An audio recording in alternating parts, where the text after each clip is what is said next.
3 motherfucking things you don't do in the California prison system, I'm gonna fucking tell you. You don't roll in with bad paperwork. We've gone over it before. You can't show up with bad charges. You can't show up with charges against children. You can't show up with rape charges or sexual charges. These are gonna fuck you off within the first 24 hours. Fools are gonna be on your case real fucking quick. You ain't gonna make it. Another thing that people don't realize is that if you get caught even pissing in public, it's an indecent exposure act, and that will show on your paperwork as a bad crime. That will fucking get you whacked. It's like you're some dude showing your dick to people. We don't play that shit. So we're gonna have a set of codes when you roll in.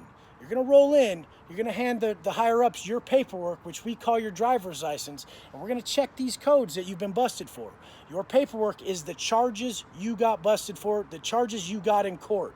So that's what we're calling paperwork. When I say the word paperwork, I'm talking about your personal charges that landed you in the prison system.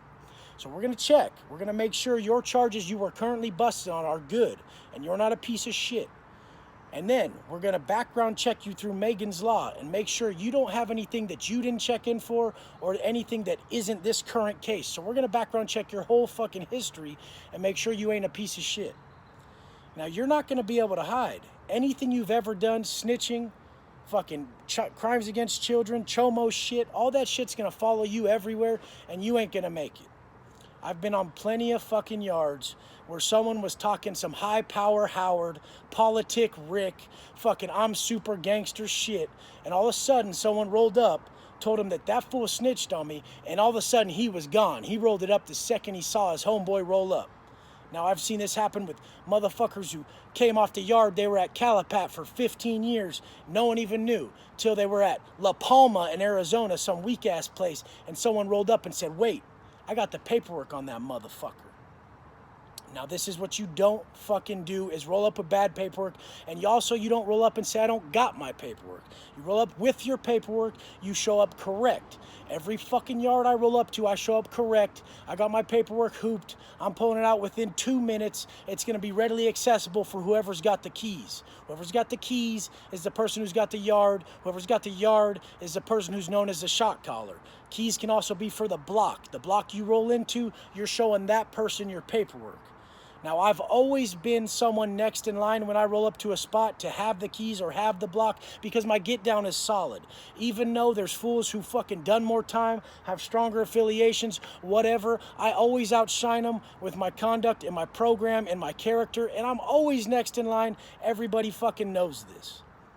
The next fucking thing, one of the biggest things I have fools stay away from is that alcohol, that Pruno, that wine, that White Lightning. This is what we call it.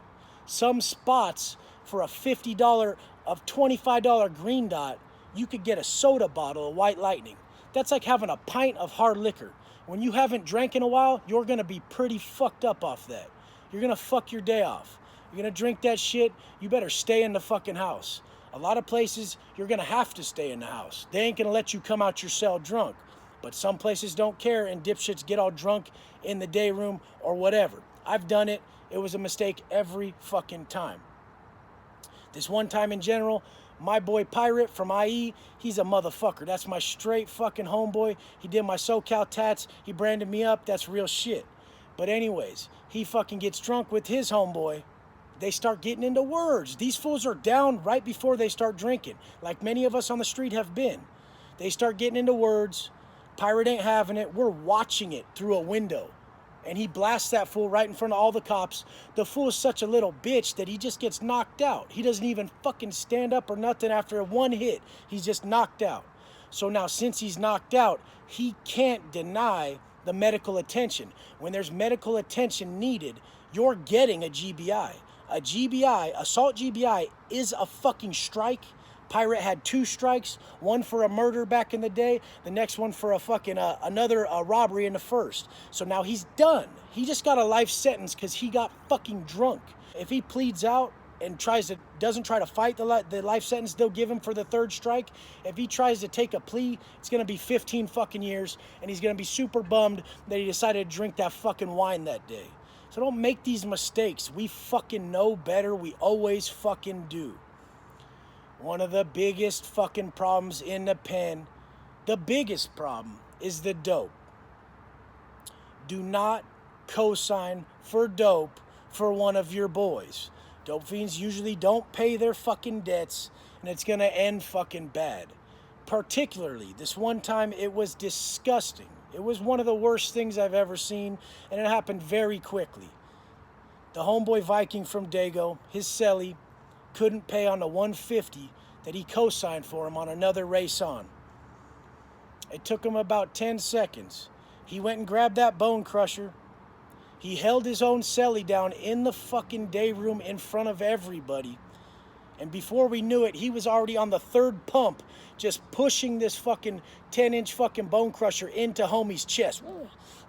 Just pumping it. Pumping it. It wasn't like a fucking movie where that shit comes in and out like a Jason movie. He was pushing down so hard he had to pump it into his chest cavity. Now, by that time, the fucking siren's going off. Fucking everyone's fucking getting down. Everyone's on the floor. The cops are screaming.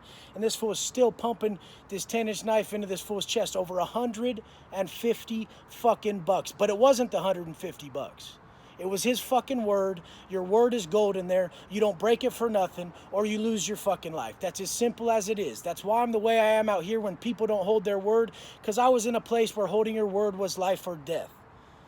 Now the floor cop is yelling at the cop in the tower, take the fucking shot, take that shit. And the fool's frozen. He's got the gun out. He's aiming at the fool. Get the fuck off him. Fuck. The place is going fucking, the place is lit the fuck up. The cop purposely shoots not by him. And it ricochets, ding, ding, just around the fucking shit after he cracks off. Blah! And then fucking, the craziest part was, when I look around and I saw a few people who actually ducked and were tripping, and then I seen a lot of other people who almost had a look on their face like they wished that bullet ricocheted and fucking hit him in the head. This is fools doing life. This is life without parole. This is what it feels like. Even doing 10 years, you feel like you're never getting out. Never. Okay? When I first started my term, I was sick with it. I didn't see an end to it. I raised my hand on everything. I didn't give a motherfuck. Imagine these fools who aren't getting out. They got life without parole. That's what LWOP means. And they're ready to take it to the level over you not holding your fucking word. Now this fool died straight in the day room, over $150 fucking dollars. Shots were blasted off. And motherfuckers didn't even budge because they almost wished that bullet fucking ricocheted and killed their ass. That's the only thing I could fucking equate it to. But I mean, I'm going to consistently tell you guys that you ain't bad.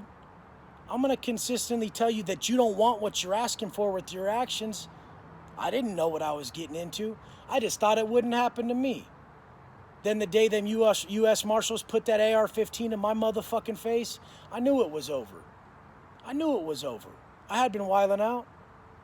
It can happen to you real fucking quick. The best thing I can ever tell anyone is to follow your vision. Don't follow the money.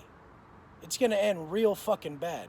When you chase your vision, when you listen to that fucking, when you see your movie poster or your movie trailer as they call it, where you're going to be your highest self and you're pushing towards your best existence, that's when you're living.